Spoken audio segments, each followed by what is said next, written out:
me suis mis au service de 125 ans de gens qui ont été impliqués avec l'Union nationale métisse à différentes époques et d'essayer de rendre le contexte.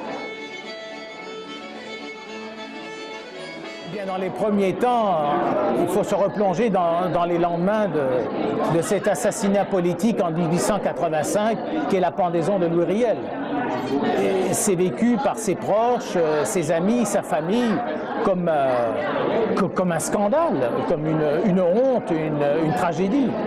Et donc, rapidement, après, il y a des gens qui se sont organisés pour véritablement servir la mémoire de Riel, qui avait été entachée, souillée, et c'est pour ça qu'il mérite le titre de fidèle.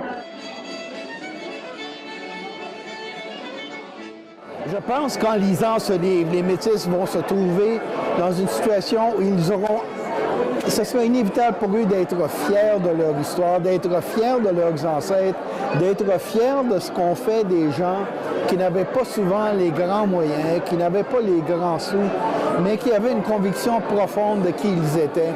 Et je pense que c'est ce que le livre nous transmet du début à la fin, c'est cette conviction d'être soi-même, cette capacité d'être soi-même, peu importe toutes les difficultés, peu importe tous les défis.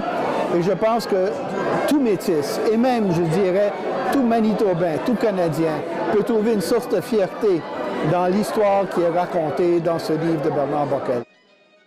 Bernard, tu vas nous permettre d'être fiers du lait de nos prédécesseurs.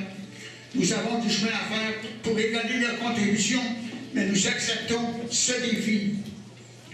Je suis certain que cette œuvre deviendra un manuel de référence sur l'histoire métisse du Manitoba.